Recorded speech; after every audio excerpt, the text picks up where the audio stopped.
So every day,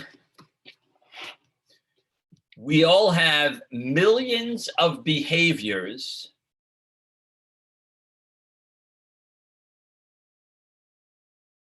that might not seem important. We all could write a list of things we do all day without any proper intention. Many things we do are productive, but many things we do just because we did it yesterday. And probably tomorrow, I'm going to do exactly what I did today. It's not necessarily something bad. There's nothing wrong to do things because you've done it in the past. You know, without habits, we wouldn't get much done. Habits help us get things done. It makes us into better people. But the issue is when you become comfortable, it might push you back from what you're trying to accomplish in your life. Habits, in a way, could be self-destructive. There's many self-help books that identify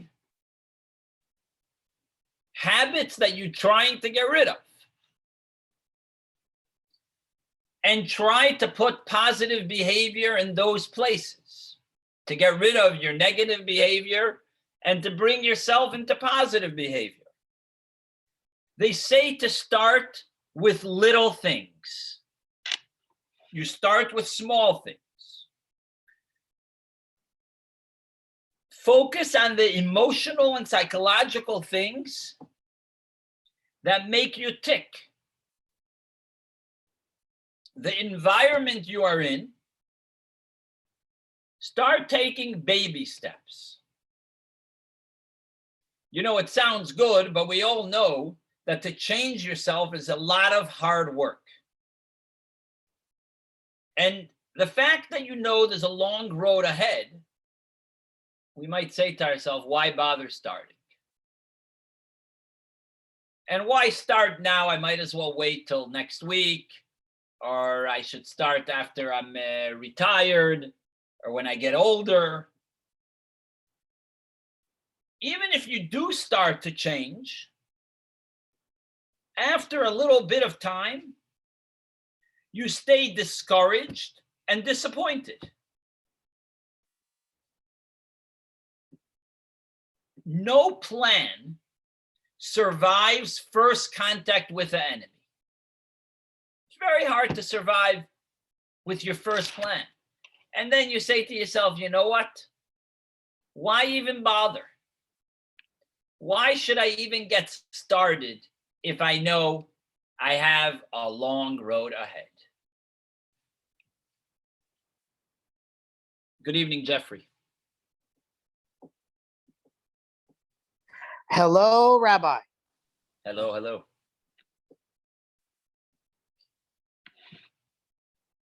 There are complicated tasks.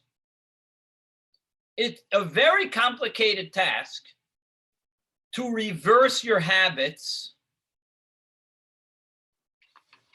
and change from your regular habits. You know, a basic idea is like you see here in this photo, you know, change your diet. It's complicated. It takes a lot of courage. Sometimes you say, why get into it at all? I give up. This challenge is even stronger when it comes to our connection with God.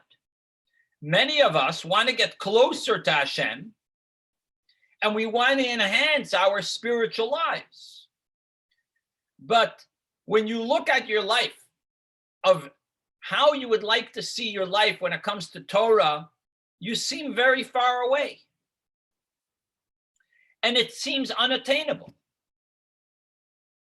And also, even when you start, every day you feel, okay, this I'm not doing good, and that I'm not doing good. And even when I do something good, there is more to do good. You say, you know what, I can never be a religious Jew. I can never keep Shabbat and kosher. No matter what I do, there's still more I'm going to have to do. Well,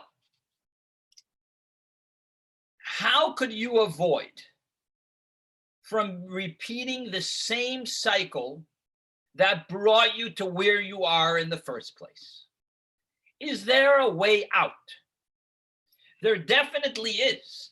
But the key to this is realizing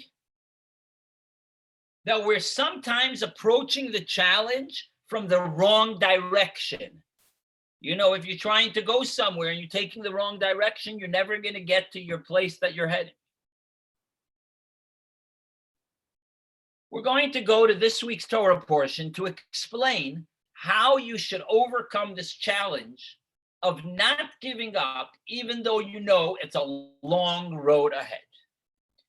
So let's discuss this week's Torah portion. It says, when a woman gives birth to a child, on the 8th day, you're obligated to circumcise your child. Day number 8. You know, there's many people that as soon as the child's born, they'll have the doctor circumcise them in the hospital. It's also unhealthy for the child. It's healthier to wait to day number 8 as long as the child is healthy and doesn't have any sicknesses. Otherwise, you should wait as long as it's necessary. We learn from this text where it says to circumcise on day number 8. If you see here in text number 1b, the commentaries explain, why does it say Bayom Hashmini right here on the 8th day? Why doesn't it just say on 20, after the 8th day or something else without using the word day? So commentaries explain right here in 1b, it teaches us that they have to be circumcised on day, but not by night. This is a thing we learn with the play of words. Now, the custom is to do it not only on the 8th day, but to make sure to do it as early in the morning as possible, because you don't want to delay a mitzvah.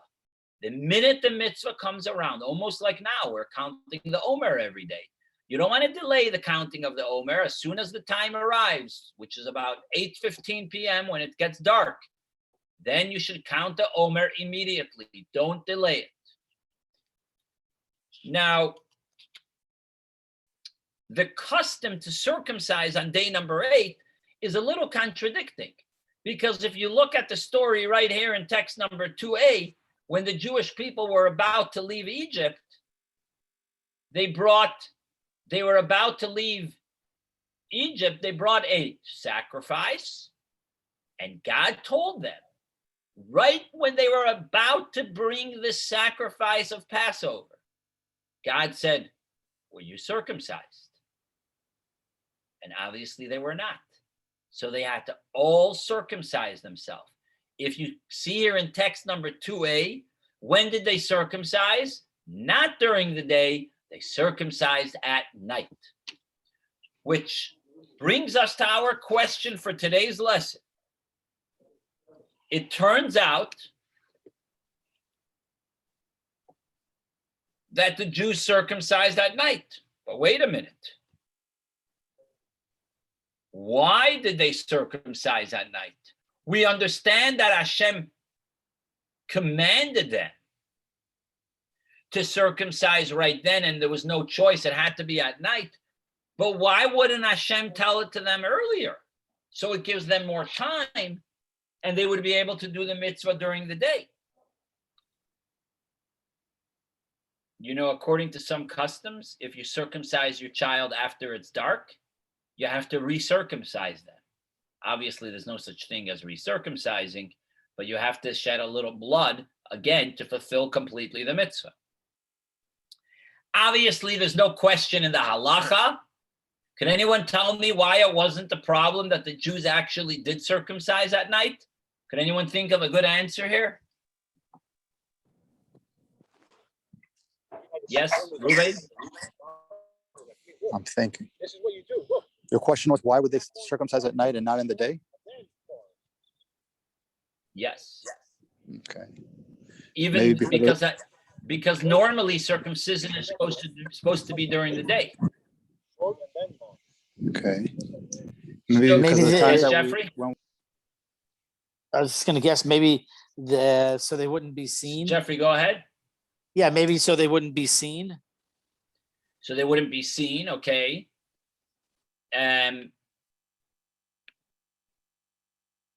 Well, think of the time. The time the Jews were told it was prior to receiving the Torah. So even though they were told about circumcision specifically by God, but this verse you just read is written in the Torah, which they got 49 days later. So the obligation to circumcise maybe took place. Good evening, Ricardo. How are you? Good evening. Sorry that I'm late. I was finishing a call. Okay. It's great to see you, Baruch Hashem. Likewise. So the fact that the Jewish people circumcise during the day is not real. At night is not really a halacha question. It's just a practical question. Why would Hashem make them circumcise during the night, even though later on in the Torah it says that you should circumcise during the day? That's just a technical question. It's not necessarily a halacha question. Now, here is the question that the Rebbe poses in text number 3, written from the Sikha. Now, we see from this story something very fascinating. You know what everybody did to circumcise themselves? There was no necessarily a moil or doctors to do the circumcisions. The way everybody was circumcising themselves was everyone had a sword. You know, you're going out to the desert. You know, if you're taking your boat out to the Bahamas, you better be armed in case somebody, you know, attacks you in the middle of the way. The Jews are going out into the desert, and they all brought swords with them. The Torah says that each Jew took out his sword and circumcised himself. Believe it or not, whatever age they were, they could have been in their 90s, 80s, 50s. They all took out a sword and circumcised themselves at that moment. They were eager to do the mitzvah that Hashem told them to do, to eat from the sacrifice. They couldn't eat it if they weren't circumcised. So they all took out a sword and circumcised themselves immediately. When Right was that, then and Rabbi? there. Yes? When was that? Right when the Jewish people were about to leave Egypt. Because Hashem told them to eat the sacrifice of Passover. That's the night we do our Passover Seder. So that night they were told to bring the Passover sacrifice, but Hashem said, you're not circumcised. Make sure you circumcise yourself before. So they could have, think about it, they could have waited, 3 days and called a moil and got the plan. No, immediately. They did it right away without waiting, and that's going to be what we're going to discuss today. So we're basically asking a question here today, and this is going to be our discussion. How do you deal with Judaism if Judaism has so much to do and it's a lot of laws, and not get set back and say to yourself, you know what? I can't do it all. It's too much. I will give up before I even start. Why bother putting on tefillin today if I know I'm not going to be able to do it every day anyway? Why bother keeping part of Shabbat if I can't do the whole Shabbat anyway? So today we're going to explain how this is not the way to look at Judaism. And we're first explaining how this is by the circumcision, and then we're going to explain to it how it has to do with our day-to-day lives. So let's first explain, as you see here in text number 5, a fascinating story. Circumcision throughout our history was actually done by day and by night. Jewish parents always ensured that their children should be circumcised. Sometimes it was even punished by death. In the times of the Greeks, if you circumcise your child, you would be punished, God forbid, to death, and your child.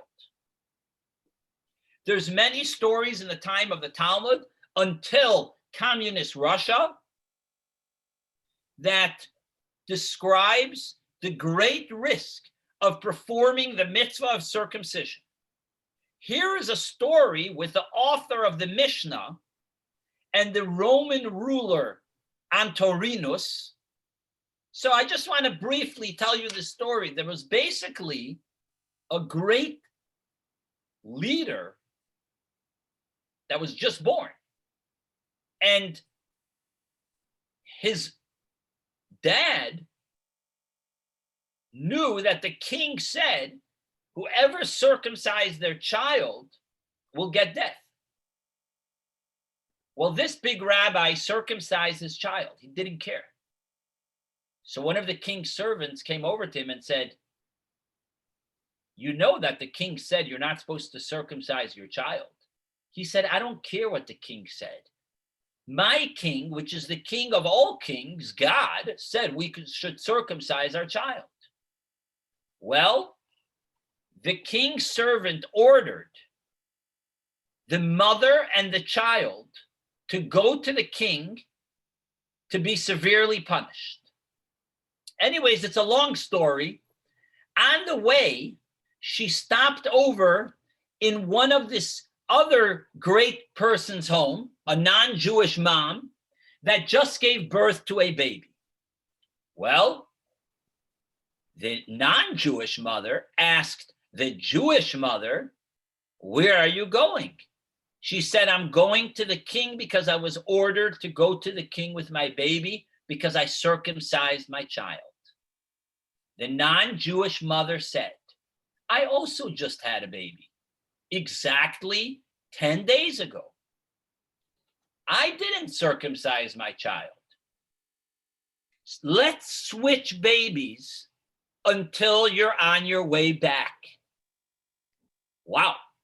The Jewish mom thought of this idea and said, that's a great idea.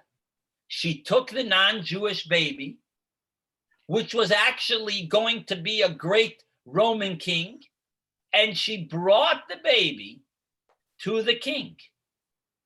On the way, she nursed the baby, and the non-Jewish mother nursed her baby.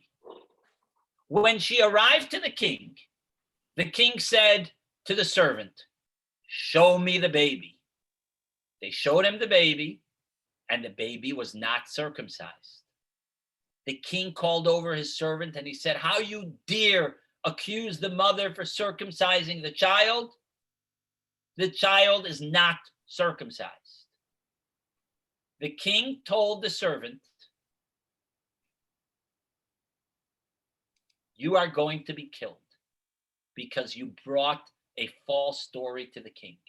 The servant said, no, God performed a miracle. We know the baby was circumcised. The king said, you're a liar. The baby is not circumcised. In this merit, the king destroyed the decree. And he said, from now on, everyone is allowed to circumcise because he was angry at his servant. Now, this baby was nursed by a Jewish mother. So God said, because this baby was nursed from a Jewish mother, later on in history, he himself was involved in many ways with Judaism, and he studied Torah. And there's a lot of beautiful stories that happened because he saved Rabbi Yehuda Hanassi, which was the author of the Mishnah. He saved his life. Well, so what is so special? What's so special about the commandment of circumcision? Why are Jews so strong about circumcising their children no matter what? Could anybody explain to me, why do you think circumcision is so crucial? Even more than maybe many other commandments. Anyone has a good explanation or any explanation? First, is one of God's requirements, right? One of the commandments. Well, putting on tefillin is also. Eating matzah, beautiful, no? Lighting Shabbat candles and blowing the shofar. What is it in circumcision that you would think is different than every other mitzvah? Does that differentiate a Jew from a non-Jew, maybe? Close. Well, not a lot of non-Jews are circumcising today for health purposes. But think about the difference between putting on tefillin and circumcision. What would be the difference? They're both commandments. The circumcision will never stop you from being a Jew. You will always be recognized as a Jew because there's nothing that says you will not be because you are circumcised. Okay, close. That's Here close, comes an idea like this. Circumcision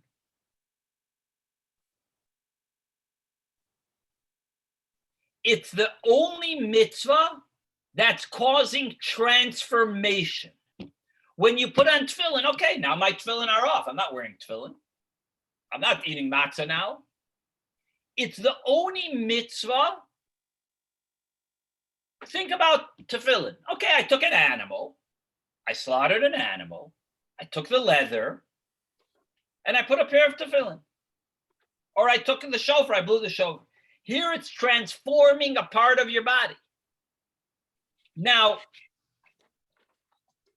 when you put on tefillin, you are using something physical and connecting it with spirituality. It's an external concept. Now, by circumcision, your flesh is being transformed, and that is the closest it could possibly be to your connection with God, because you're transforming part of your body and you're making it spiritual. You know, by the way, when Abraham told his servant to get a Jewish wife for his son, today, if you want to make a promise, you would hold a Torah, you would hold a pair of tefillin. He told his slave to hold him by his circumcision because that's the only mitzvah that he had. So he told him to hold on there. You know, there's a story of King David. He was in the bathhouse and he was 100% naked. And he said, I'm naked from any mitzvah. And then he reminded himself, oh, I was circumcised. So I'm actually walking around with a mitzvah. That's what's beautiful about the circumcision. You know, there's two elements in this mitzvah. You're removing the foreskin. You're removing something impure. And it has to be at 8 days old. These two aspects of the mitzvah will bring us to some beautiful insights of what's so special about moving the foreskin, as you see right over here. Rashi explains that not being circumcised is called blockage. You know, a lot of people that weren't circumcised, they have a blockage of receiving spirituality. You know, you're removing the foreskin represents naturally, we're very physical. Naturally, we have evil desires. We have tendency to misbehave naturally. By the way, this is why women are not liable, obviously, to circumcise, because women possess a much deeper sensitivity to spirituality more than men. And this goes back in history when Abraham and Sarah were having a disagreement about what they should do with their son Ishmael. God told Abraham, listen to your wife, meaning she has more spiritual connection than the man because she's born without that foreskin that doesn't have to be removed. You know, the voice of women in history, when we were in Egypt and when we were in the desert, the Jewish people in Egypt, They believed we're going to be free, unlike many others. Rabbi Mann, Yes, didn't Zipporah perform the circumcision? absolutely, yes. Zipporah did the circumcision on Moses's, yes, on the son. Correct. And she didn't use a sword, she used a stone, right? She used a stone because that did not happen in the same time that I'm talking about. Right. We're but talking about when the Jews left Egypt. Actually, that's when Moses was on the way into Egypt. Yes, very true. So women are much different than the men when it comes to this concept. Therefore, the Talmud says that the women are naturally circumcised. By the way, on the lines that Steve just mentioned, if a non-Jew circumcises a Jew, they don't get the mitzvah. They have to be recircumcised or just let a little more blood out. If a woman circumcises a child, it's totally fine. Actually, like you just said, like we see from the story with Moses. That we understand about removing the foreskin. But what is so special about circumcising at 8 days? Well, the answer is very simple. It gives the child something very spiritual. And the explanation is as follows. You know, there was an argument between Ishmael and his brother Yitzchak. Yishmael told his brother Yitzchak, I'm better than you. I was circumcised at 13 years old. I knew what they were doing to me. Yitzchak said, no, I'm better than you. I was circumcised at 8 days old. Who do you think is better? Well, there's argument to both ways. Yishmael is better because he felt what was being done to him. Yitzchak is maybe better because he was circumcised at such a young age. But here comes something very deep. When you're 13 years old or any age that you know what they're doing to you, your relationship with God is based on your choice. That's very limited. It's limited by your choice. It's only a certain amount. I chose to be circumcised, and now my choice connects me with God. Now, Yitzchak, it didn't depend on him, which he is limited. It's an unbreakable bond which transcends any specific action. And that's what's special about 8/7. 8 is above nature. 7 shows on nature because it's 7 days of the week. 8 is the next level. It's above worldly nature. To circumcise on 8 days represents a strong bond, higher than nature and reason. According to this, we could understand the deeper reason why the Jewish people before the Exodus, they were told to circumcise. To be in Egypt was a spiritual death from the Jewish people. So much so that according to Kabbalah, you probably read this in your Haggadah, and if you did not, you'll hear it right now. It says in the Haggadah, fascinating statement. If we did not leave Egypt at the exact moment that we left, we would never leave because we were so impure.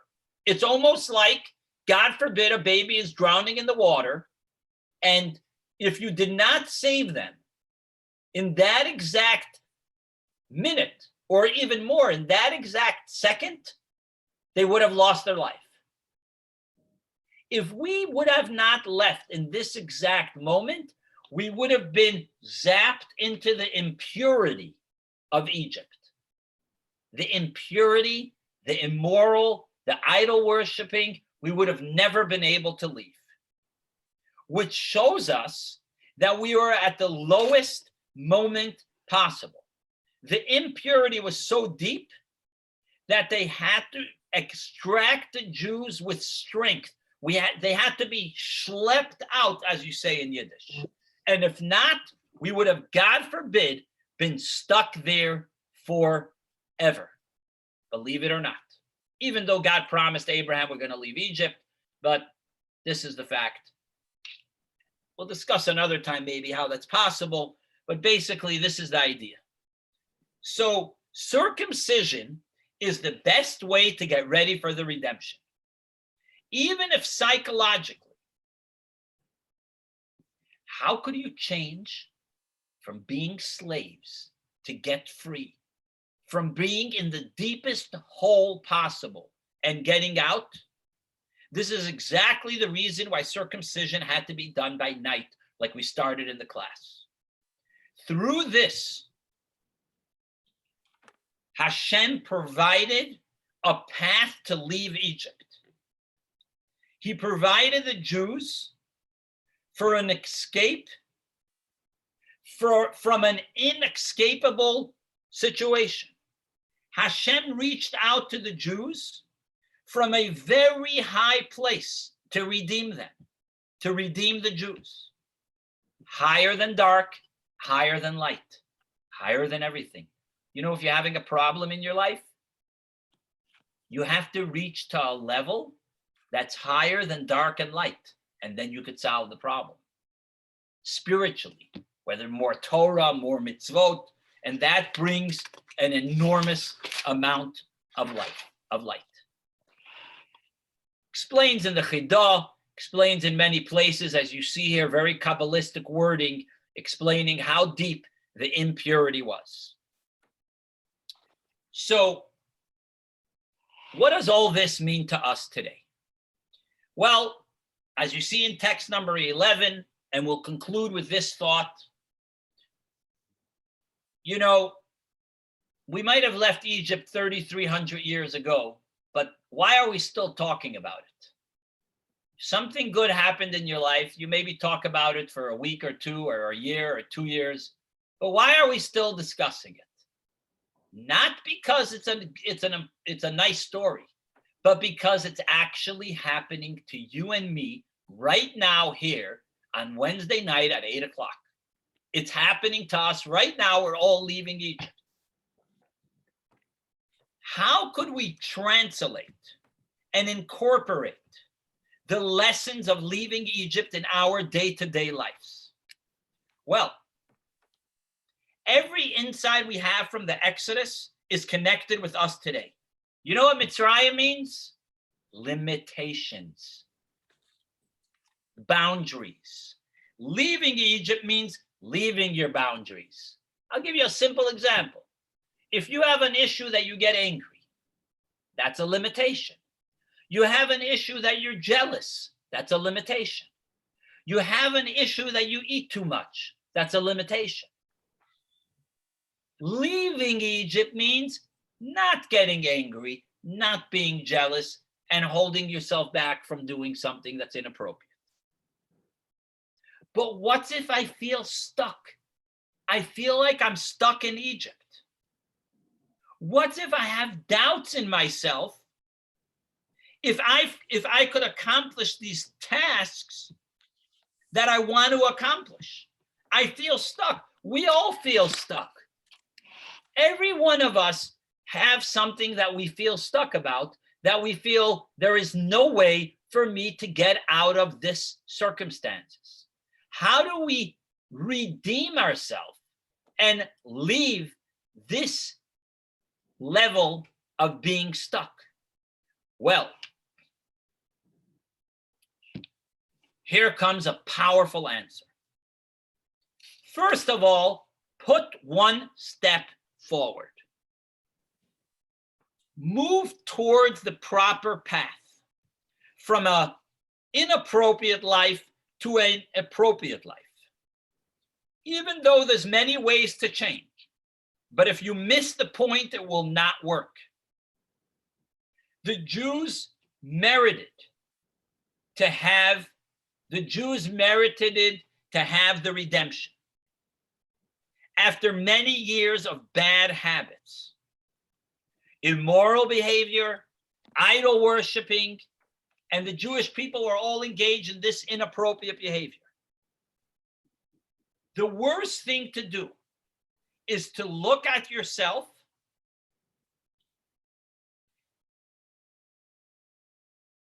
like you're trapped in the darkness and you cannot change. You think, I need strict discipline to change. That's not right, because not everybody has discipline and not everybody could be strict on themselves. You might look at yourself like a slave to your habits. Every good deed you do, you look at it like it's only a drop in the whole ocean. And this is no wonder why you feel pressured and you're worried about all your tasks you have to accomplish. You say it's impossible to do all this. And even if you make peace and you say, okay, you know what? I'm not going to be able to do everything. Fine. But just living with that guilt and that pain doesn't allow you to move forward. Imagine if the Jewish people in Egypt would say, you know what? We're stuck in Egypt and we're not able to leave. We can't bring the sacrifice and we can't circumcise ourselves. They would go back home and they would lose themselves. They would lose the chance of a lifetime. But the Jewish people did not say this. When they had the opportunity to do something, they didn't waste time. They grabbed their swords right away and they circumcised themselves. They didn't wait for the moil. They didn't wait for anybody. They did it immediately. They said, we need to do it here and now. What's very important to know is what matters now is what you have to do now. Of course, a healthy mind is a recipe to a healthy body. Sometimes we feel trapped in the same pattern of our thoughts. How am I going to do this? I'm never going to be able to accomplish it. It's not going to work. You must take the bottom-up approach. Do what has to be done without thinking about the long term. The action you do today is not to start the ball rolling. Every action is an end of itself. And allowing yourself to focus only on the task at hand is precisely the attitude that you must have. And that will empower you to be present and happily and be able to do more. Hashem gives us power to do the action now. Look at this powerful text from the Tanya that the first Lubavitcher Rebbe said. He was discussing, if you want to give $1 million to charity over the next year, should you write the check right now, or should you split it up over the next year? Well, he says, unless someone urgently needs the money, he says, best to do is to split it up over the year because it's the action. Meaning, if you split it up over 365 days, every day you're actually getting a mitzvah. Where if you give it today, you're only getting it one time, the mitzvah. So basically what we're bringing out is, if you have an opportunity today to put on tefillin, don't worry about tomorrow. Tomorrow, you worry about tomorrow. If you have an opportunity to give some charity, don't worry about tomorrow. If you have an opportunity to light Shabbat candles, worry about the present moment. You'll worry about the next step as the next step comes. You must think about the present moment. You know, action has something very mysterious. It actually could change you. You know, if you put on beautiful clothing, does it mean you're a nice person? Does it mean you're a good person? Does it mean you're an honest person? Not necessarily. But if you dress well and you're going to be interviewed, it definitely will give a better impression. So your clothing doesn't show who you are, but it does bring out something about you. So if you're doing a good action today, even though it's not necessarily who you are, it could have an impact on you that will change you for a very long time. You know, this is why the Lubavitcher Rebbe actually said many times that you should stop people in the street and ask them to put on tefillin. A lot of people said, what? Go in the street and stop a Jew to put on tefillin where it's dirty? And who knows if this man even washed his hands? People used to complain about this. But the Rebbe said, one action is very important. And a lot of these people that put on tefillin in the street, not only it led them to put on tefillin again, but they also changed their entire lives. So the action is very important. So aiming for the heights is not fake it till you make it, but it's in itself make it. You know, it's very important to focus on what's important now. You know, we'll conclude with this thought.